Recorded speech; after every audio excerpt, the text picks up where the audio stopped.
living in Crosby,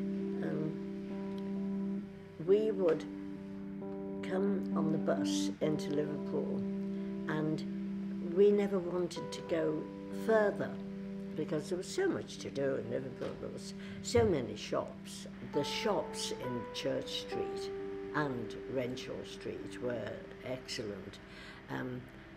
I suppose the principal department store was Lewis's, and that was David Lewis. That was the old department store which started in the 1870s.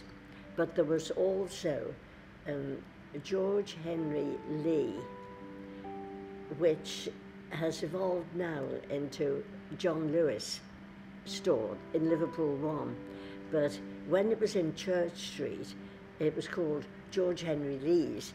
So you would say to your friends, oh, I'm going to Lewis's, which was David Lewis, or I'm going to George Henry Lee's.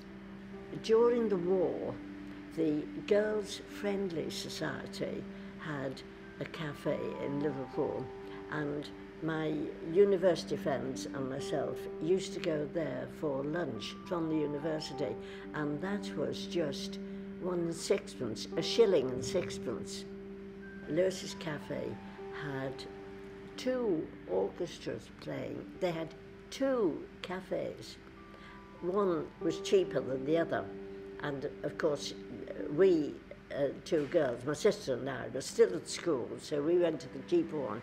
And I remember having poached egg on toast and a pot of tea for 10 pennies.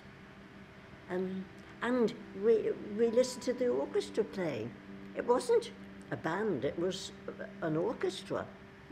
So it was a very civilised place to go to.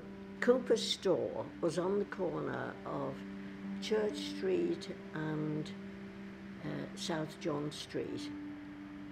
Everybody in Liverpool knew Cooper's. It was a big grocery store, but it had a fine restaurant on the top floor, and everybody would say to each other, oh, isn't Cooper's a lovely place to go to?